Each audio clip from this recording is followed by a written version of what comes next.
மாத்திரமல்ல, எல்கிப்போர் வழக்காடுவதிலே வல்லவராயிருக்கிறார் என்று சத்தியவேதம் சொல்லுகிறது. என்னது? வழக்காடுவதிலே அவர் எப்படிப்பட்டவராக இருக்கிறாரா? வல்லவராயிருக்கிறாரா. அவர் தான் வக்கீல். யாருங்க அவரு? லாயர். பாருங்க, அவர் நமக்கு தகப்பனா இருக்கிறாரு, மூத்த அண்ணாச்சியா இருக்கிறாரு, என்ன மாதிரிலாம் இருக்கிறாரு பாருங்க. வக்கீலா இருக்கிறாருங்க அவரு. வேதவசனம் அப்படியே சொல்லுகிறது பாருங்க. எல்கிப்போர் வழக்காடுவதிலே அவர் வல்லவராய் இருக்கிறார். வாசிப்போம். நீதிமொழிகள் 23வது அதிகாரம் 10வது வசனம் 11வது வசனம்.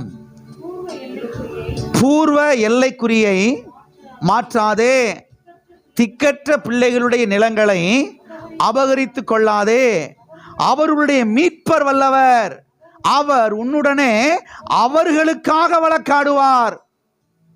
அவர்களுக்காக வழக்காடுவார். ஏன் இந்த 2 வசனத்தை நான் சேர்த்து வாசித்தேன் தெரியுமா? அப்பதான் இன்னும் கொஞ்சம் நம்ம தெளிவா விளங்கும். நான் சொல்றேன் கவனிங்க. இங்க சொல்லப்பட்டிருக்கிறது, பூர்வ எல்லைக்குரிய என்ன செய்யாதே, மாற்றாதே.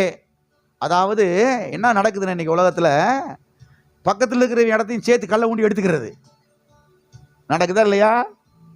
பக்கத்தில் இருக்கிற இடத்தையும் சேர்த்து, ஏப்பா அவன் ஏற்கனவே எல்லைக்குரிய போட்டு கல்லை ஊண்டி இருக்கிறான்ல, அதை மாத்தாதப்பா அப்படின்னா, நம்ம எங்கிட்ட 2 நாள் ஊருக்கு போயிட்டு வர்றதுக்குள்ளேயும் என்ன செஞ்சிருது, ஓடகல்ல வாங்கிட்டு வந்து, இது ஏன் இடம், 2 அடி எனக்கு இருக்குது அப்படின்னு பொய்ய சொல்லி வம்புழுக்கிறது. ஏன்னா இவங்க ஆளு டம்மி பீஸ் ஆச்சு, இவங்களுக்கு சத்து குறைவா இருக்குது, ஓங்கி ஒரு அரட்டு போட்டா என்ன செஞ்சிருவான், இடத்த கொடுத்துட்டு ஓடிடுவான். சத்தியவேதம் சொல்லுகிறது, அவர்களுடைய மீட்பர் அவர்களுக்காக வழக்காடுவார். எனக்காக வழக்காடுகிறவர் ஒருத்தர் இருக்கிறாரு. ஆமென். எல்லாம் இருக்கிறீங்களா? எனக்காக வழக்காடுகிற ஒரு இருக்கிறார். திக்கற்ற பிள்ளைகளுடைய நிலங்களை அபகரித்துக் கொள்ளாதே. யாருடைய நிலங்களை? திக்கற்றவங்க. கணவனை இழந்திருக்கிறாள்ல, கைம்பண்ணாதானே இருக்கிறா, ஓங்கி ஒரு மிரட்டு போட்டா பணத்தை என்ன செய்ய, இடத்த கொடுத்துட்டு ஓடிடுவா. சாதாரண ஆளை தானே இருக்கிறாங்க, உடம்பு முடியாதவங்கள தானே இருக்கிறாங்க. எப்படியா அரட்டி மாதிரி என்ன செஞ்சிருவான், நிலத்தை பிடிங்கிடுவான். 1-2 பேசி ஆளை வச்சு மிரட்டி பிடிங்கிடுவான். இவங்க நினைச்சிட்டு இருக்கிறாங்க நம்ம தான் பெரிய திறமசாலின்னு. உன்னைய விட பெரிய திறமசாலி ஒருத்தர் இருக்கிறார், எல்கிப்போர். அவர் எனக்காக வழக்காட வல்லமை உள்ளவராய் என்ன செய்கிறார், இருக்கிறார். ஆமென். என்னுடைய நிலங்களை அபகரிச்சு கொள்றாங்களே, என்னுடைய சொத்துக்களை அபகரிச்சு கொள்றாங்களே, எனக்கு யாருமே இல்லையே, வழக்காடுகிறதுக்கு யாருமே இல்லையே, நீதி செய்ய யாருமே இல்லையே, நியாயம் செய்ய யாருமே இல்லையே அப்படின்னு நீங்க நினைக்கலாம். சத்தியவேதம் சொல்லுகிறது, எல்கிப்போர் அவர் இருக்கிறார், அவர் நமக்காக வழக்காடுவார், அவர் நீதி செய்வார், அவர் நியாயம் செய்வார். எத்தனை ஆமென் சொல்றீங்க? ஆமென்.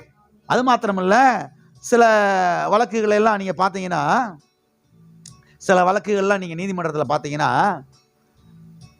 அந்த நீதிபதி இருக்கிறார்ல, ஜட்ஜ், அவரே என்ன பண்ணுவார், சில சமயங்களில் கீழே இறங்கி வந்து வக்கீலுக்குரிய ட்ரெஸ்ஸை மாட்டிட்டு வந்து அவரே வழக்காடுவார். பார்த்துருக்கிறீங்களா? அவர் ஜட்ஜு தான், நீதிபதி தான். ஆனால் சில சமயங்களில் அவர் வழியே இல்லாமல் அவங்க குடும்பத்துக்காக, அவங்க உறவினர்களுக்காக கொஞ்ச நாளைக்கு அவரே வக்கீல் ட்ரெஸ்ஸை மாட்டிட்டு வந்து, நான் அப்பீல் ஆகிறேன், நான் ஆஜராகிறேன், ஏன்னா இவங்க எங்கள் குடும்பம், இவங்களை எனக்கெல்லாம் தெரியும் அப்படின்னு சொல்லி அவர் என்ன செய்வார், ஆஜராவாரு. நம்முடைய தேவன் இருக்காரு பார்த்தீங்களா, அவர் நீதிபதியாக இருக்கிறாரு, வக்கீலாக இருக்கிறாரு, அவர் நமக்காக ஆஜராவாரு, நமக்காக வழக்காடுவாரு, நமக்காக யுத்தம் பண்ணுவாரு, நமக்குரிய சொத்தை வாங்கி தருவாரு. எத்தனை ஆமென் சொல்றீங்க? எல்கிப்போர் நமக்காக வழக்காடுவதிலே அவர் வல்லவராய் இருக்கிறார். பக்கத்தில் கைப்பிடி சொல்லுங்க, சோர்ந்து போகாதீங்க, துவண்டு போயிடாதீங்க, மனம் தளர்ந்து போயிடாதீங்க, மடங்கி படுத்துறாதீங்க. உங்க வழக்கறிஞர் உங்க கூட இருக்கிறாரு, அவர் நாமம் எல்கிப்போர். ஆமென். கர்த்தர் நமக்கு எல்லாவற்றுக்கும் எல்லாமுமாய் என்ன செய்கிறார், இருக்கிறார். ஆமென், ஆமென். ஆகவே அவர் வழக்காடினார்னா நமக்கு தான் நிச்சயம் ஜெயம். ஏங்க, இவர் தோத்து போனது சரித்திரமே கிடையாதுங்க. இவர் போய் வழக்காடி தோத்து போனதா ஒன்ன நீங்க எனக்கே காமிக்க முடியுமா? எல்லாம் இருக்கிறீங்களா? இயேசு கிறிஸ்து அவர் நமக்காக வழக்காடுகிறவர், அவர் நீதியுள்ள நியாயாதிபதி, அவர் பாருங்க, நமக்காக அவர் பரிந்து பேசுகிறவராய் இருக்கிறார். பிதாவாகிய தேவனிடத்தில் ஒரு முறை பரிந்து பேசினார். ஆண்டவரே நன்மை செய்யும், ஆண்டவரே நன்மை செய்யும். பிதாவாகிய தேவன் கேட்டாரு, எதன் அடிப்படையில் இவங்களுக்கு நன்மை செய்யும் சொல்லி நீர் கேட்கிறீரு? பிதாவாகிய தேவன் கேட்டாரு. இயேசு சொன்னாரு, நான் சிலுவையில் சிந்தின ரத்தத்தின் மூலமாக நன்மை செய்யும் ஆண்டவரே. பிதாவாகிய தேவன் பார்த்தாரு, மறுத்து பேசவே முடியாது. ஏன்னா இந்த மக்களுக்காக ஜீவனை கொடுத்தவர் இவர்தான். இந்த மக்களுக்காக சிலுவையில் நீசக்கோலமாய் தொங்கினவர் இவர்தான். இந்த மக்களுடைய பாவத்துக்காக தண்டிக்கப்பட்டவர் இவர்தான். கர்த்தாவே, இந்த மக்களுடைய பாவத்துக்காக நான் சிலுவையில் தண்டிக்கப்பட்டிருக்கிறேன், நான் அடியை வாங்கி இருக்கிறேன், நான் நீசக்கோலமாய் தொங்கி இருக்கிறேன். என் ரத்த புண்ணியத்தின் நிமித்தமாக இந்த மக்களுக்கு நன்மை செய்யும். பிதாவாகிய தேவன் மறுத்தே பேச முடியாது, நன்மை செஞ்சுக்கிட்டு இருக்கிறாரு. ஆகவே இவர் வழக்காடி இவர் ஆஜராகி நமக்கு தோல்வி வரவே வராது. ஆகவே தோத்து போயிருமோன்ற பயத்துக்கு என்ன செய்யாதீங்க, இடம் கொடுக்காதீங்க. பக்கத்தை கைப்பிடி சொல்லுங்க, தோத்து போயிருமோன்ற பயத்துக்கு இடம் கொடுக்காதீங்க. வெற்றி நிச்சயம்.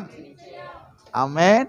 எல் கீப்போர் நமக்கு வழக்காடுகிறவராய் என்ன செய்கிறார்? அவர் இருக்கிறார். ஆமென்.